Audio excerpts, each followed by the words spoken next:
Hi, this is Teacher Rem your English teacher from Pondasa National High School. Today, we are going to learn about linear and non-linear text. So this is found on Quarter 2, Module 5. I hope naa sa inyo karon uban ang inyuhang mga modules, especially ang Module 5 kay muni ang atong gamiton in our discussion for today. So, let's begin. So, this presentation is not mine, dili ni ako I grabbed this from prezi.com. I will be sending you the link para later pwede ninyo ni i-review pag naamoy free nga time. Okay, let's begin. So, the outcomes of this video is first, to differentiate linear and non-linear text, to know the examples of linear and non-linear text, and to interpret a non-linear text. Because if you have read your modules in advance, ang inyong performance task 1 is mag-create og linear with a non-linear text about your schedule every day. Linear text comes from the word line or linya, because linear texts are presented within the straight lines. Mga gitawag siya nga linear text because of the root word line. For non-linear, it is graphical, meaning the reading texts are not presented within a long straight line. Okay, so let's have the examples of non-linear text. We have tables, bar graphs or bar charts, line graphs, pie charts, flow charts, pictures, and diagrams. So here is an example of a bar graph. Kani siya diri sa taas, ang title sa bar graph. Ang kaning diri sa kilid, ang number of phones per 100 people. So, nadiri ang atong scale from 0 up to 100. O diri dayon sa ubos, we have here the countries. O ang ila dayon ning bars per country. Ang kaning blue represents the mobile or ang ilahang cellphone. O kani dayon diri, ang kaning red, muna siya ang nagpresent sa landlines or kanang sa mga telephone or wired connection sa internet. Okay, so as you can see on the bar graph, ahaman dani ang naay pinakataas nga number sa mobile phones. Ahaman ana ang pinakataas. Correct? The highest is Italy. Based on this bar graph, naay 9,000 people ang naay mobile phone sa Italy. So, how about ang pinakadaghan og landlines? May pinakataas aning landline, kaning maroon. So, it's Denmark. Kani, muni ang pinakataas. Iyahang range is naa diri sa mga 89. So, 89 times 100, that's 8,900 people. This is an example of a bar graph. This is a non-linear text. Nagipakita ang comparison sa data nga makita nato dinhi sa bar graph. Usually, class, ang ato ang mga graphs are supported with texts. So, ato nang i-discuss later on unsaon na siya. So, next is the pie chart. So, nganong pie ang tawag sa iya? It's a pie chart because, as you can see, circle siya nga atong divide by portions kani. Depende sa data Chrome nga 20.6%, Firefox nga 23.6%, and Internet Explorer nga naay 34.2%. So makita ninyo class, if you observe, ang atuang pie chart nagpakita dili lang sa numbers, kundi gipakita pud niya ang portions nga gi-represent aning numbers. Just like dani, 34.2% nga Internet Explorer ang pinaka dako.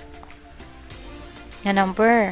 So, as you can see, pinakadako po siya og part diri sa ato ang pie chart.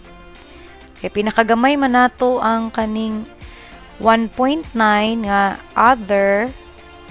So, pinakagamay po siya og part diri sa pie chart. Okay, another example. Let's have the line graph. Ang line graph, basically, pare-pareha ra sila sa ubang graphs, but what sets it apart is the line, kani.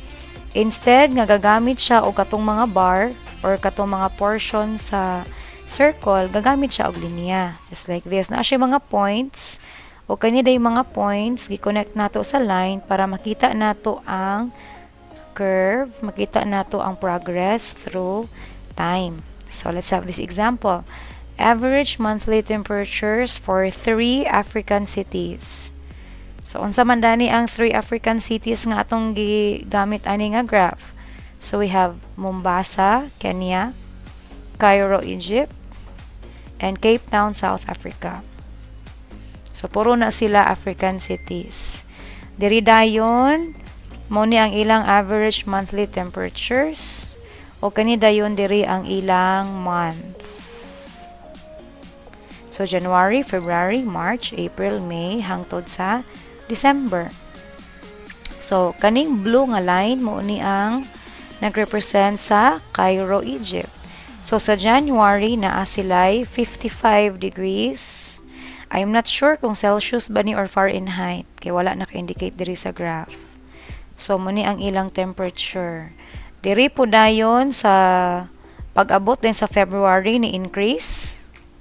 Then i-increase hangtod pag-abot din nila sa June ang ilang sa July ang ilang pinaka-highest, which is between 80 to 85. So naa siguro rin siya sa mga 83 or 82.5 nga degrees na temperature. So kani po dayon nga line mo ni ang nagrepresent sa Cape Town, South Africa. Nag-start sila sa January at 70 degrees. So, kung sa Cairo, 55, sa ilaha, 70. Kung diripod sa Cairo, ang pinaka-highest niya is naa sa July, diripod sa Cape Town, sa July, pinaka-lowest po nila nga temperature, which is 55 degrees. Kanida yung red, this is from Mombasa, Kenya. So, if you notice, sa ila gid ang consistent nga pinakataas og temperature as compared to Cairo, Egypt, nga kaning blue, o kanida yung gray, nga sa Cape Town, South Africa. So, here, nagsugod sila ang pinaka-init sa January pa lang, they have 83 degrees. O, consistent na siya nga between 80 to 85, o ma-fluctuate lang siya sa July, which is 75 degrees. So, taas gihapon kaayo as compared to the 55 degrees sa Cape Town, South Africa. So, there you go. This is an example of a line graph. Okay. So, daghan pa klase nga mga non-linear text, but let's stick lang sa datong tulo. Okay. So, let's now have examples of linear text. Unsa ganito ang root word aning linear? Okay, correct. It's line, meaning linya. So, let's have these examples. Number 1 is a book. So, kani, linear text ni siya. Nganong linear man? Pwede ba ta magbasa nga magsugod ta dire? Nya, mahumanda yun ta dire. So, dili siya pwede. Linear man siya. So, mag-start ta here sa left. Padulong ta diri sa right. Start na po ka diri sa left. And nga left, padulong na po diri sa right. So, good ka diri sa taas. Paubos. Diri na po sa taas. Padulong sa ubos. So, that's why books are linear texts. Okay, next is a letter. So, we are going to start from the top. Then, sugod dayon ka sa left, padulong dayon ka sa right para makuha nimo ang message sa letter. Okay, then another example is a newspaper. So this is an example of a newspaper section on arts and entertainment. So magsugod kita diri sa title. Nani, local Irish band celebrates St. Patrick's Day with military men and women overseas. So kanida yun dani, makita nimo nga naay mga columns. So this is column 1, column 2, padulong sa column 4. So mag-start tagbasa diri. So 2 years ago, US Navy personnel. Dili ta maano diri sa teacher kay na may space, meaning dinhi ra ta magsumpay. So 2 years ago, US Navy personnel and their families assigned to the hangtod na dayon na siya dire. After danhi, we proceed to this part. O mahuman na ni, proceed na ta dire. Mahuman na siya dira, then proceed here, tama na dire sa tumoy. So linear siya, meaning dili ka pwede magbasa maskin aha nga part para makakuha ka og information. Okay. Study the following examples of non-linear text and see how these can be analyzed to extract only the relevant information. Okay, let's try. Kani example number 3. So, ang kaning linear text is an example of a bar graph. So, the title is Most Used Technology. The ring aside is the number of users. So, this is in million. 1 million, 2 million, 3 million, until 9 million. O kani dayon diri ang types of technology. We have computer, TV, telephone, radio, iPod, and webcam. So, looking at this non-linear text, bahala og dili ka magbasa sugod diri, padulong didto, dana, or padulong dinha, or up to down. Masabta, makakuha ra ta diretso og information just by looking at it. So, kanilang siya nga example, we can infer that the telephone is the most used technology with 8 million number of users. Ang pinakaubos na yun nga type of technology is the webcam. Pinakaubos siya, so nara siya dire mga 0.5 or mga 0.6 million number of users. So kani nga task, himo na to ni siya og paragraph form. Kay kani man siya ang given. So kung magsuwat og paragraph, it would look like according to the bar graph, the type of technology which is most used is the telephone, which has 8 million users, followed by the TV with 6 million users, and so on. Okay, next. Favorite type of movie. So, maskin aha ka magsugod og tan-aw, makakuha na ka og information. So, in this pie graph, unsa man ang pinaka-favorite type of movie? Man danaan ay pinakadako nga bahin. Correct? It is romance with 6 responses and 30% sa entire nga nanggi answer. So, muna siya ang representation. So, kung himuan sa nato ni og linear text, you can begin with, according to the pie graph, romance with 30% of the total answers is the most favorite type of movie. So, nga na siya. Imo na i-describe tanan. Okay, next. A flow chart. So, ang flow chart from the term flow, meaning, magsugod ta dire, then we will have answers. Kung sa imong pilion, then you go to that path. For example,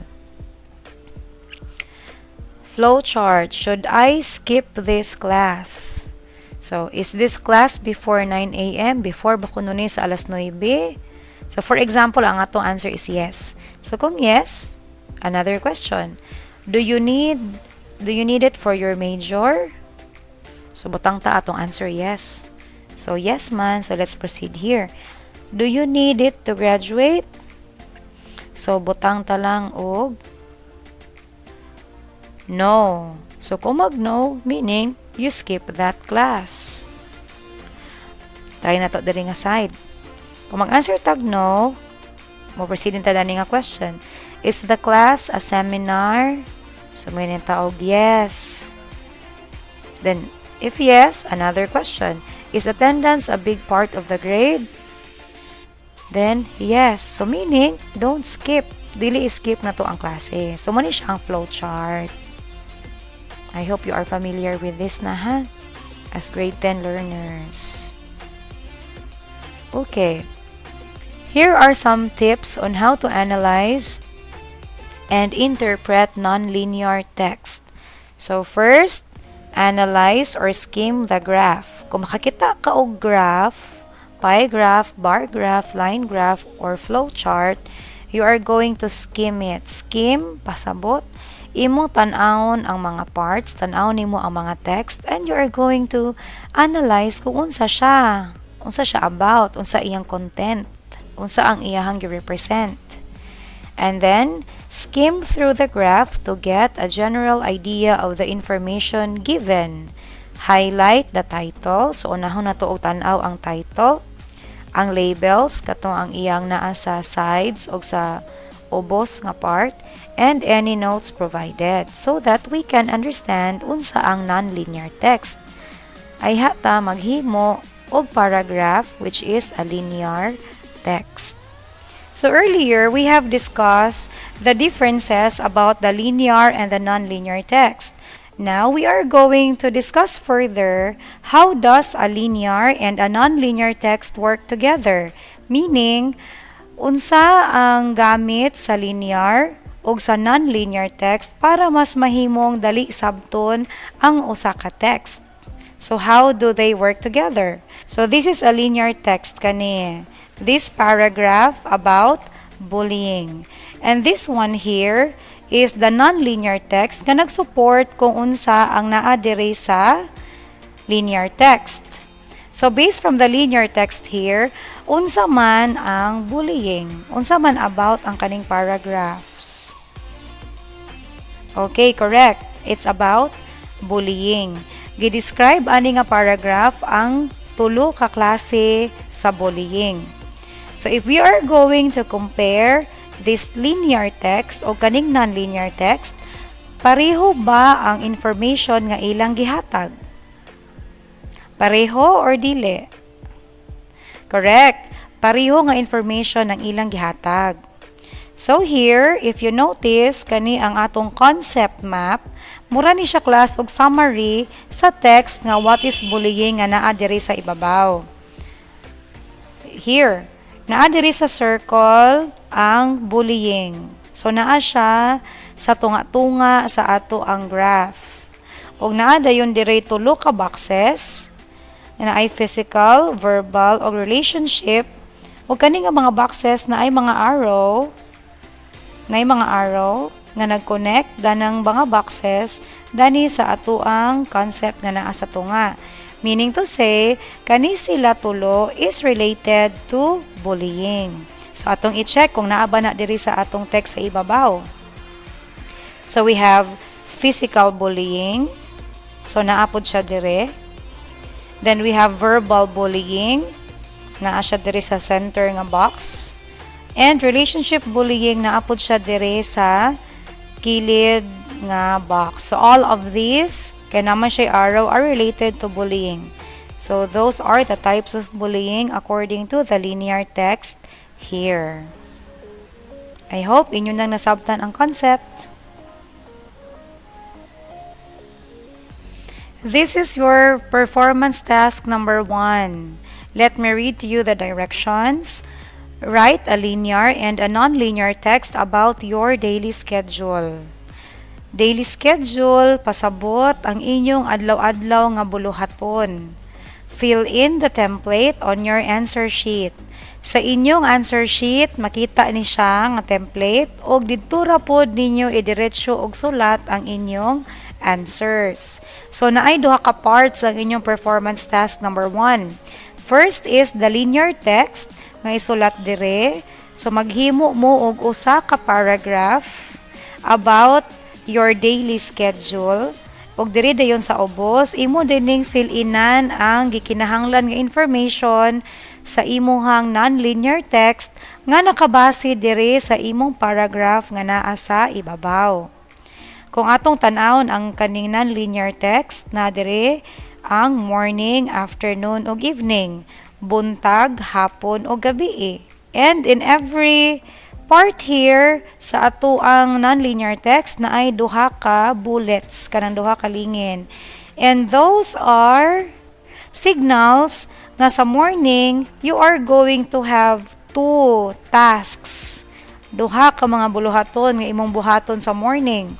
Duha sa afternoon ug duha pod sa evening. So kung unsa ang guide diri sa ubos, mo ang inyong isulod diri sa inyong paragraph dapit sa ibabaw. Okay, let's have an example para naamoy guide unsaon pag-answer ang performance task number 1. So naamoy duha ka techniques unsaon pag-complete ni ang task. First technique, mag-una kag sulat sa paragraph. Ayha din nimo ni fill inan. Pwede pod opposite. Unahon nimo ning mga non-linear text na data here, ayha dayon ka magsuwat sa imong linear text or paragraph here. Atong i-try. Okay, so let's have this example for performance task number 1. So the directions is write a linear and a non-linear text about your daily schedule. Fill in the template on your answer sheet. So here is an example of a linear text and here is sample of the non-linear text. If you notice na atay paragraph dire, nagsugod siya dire nga line because this is indented. The reason na ay line dire, na ay space dire sa kilid. So tawag ana indention. So you write your paragraph here. Grade 10 learners, I am expecting nga mas taas ang inyong answer ani ha. If possible, maabot taman dire. And you give details to your answer here. And then, dire dayon sa ubos, ang non-linear text na may duha ka bullets in every major concept sa maaning morning, afternoon, and evening. So you are going to fill in the bullets here. So duha ka task sa morning, duha sa afternoon, and duha pod sa evening. So sayon ra, di ba? Dali ra kaayo ang inyuhang task. If at the end of this video na amoy mga pangutana about your performance task or about the linear and the non-linear text, do not be afraid and i-comment ang inyong mga questions sa comment box and I will get back to you once na ako'y internet connection. I will answer all your queries. And that ends our video lesson number 1 for linear and non-linear text. Have a great day. Bye.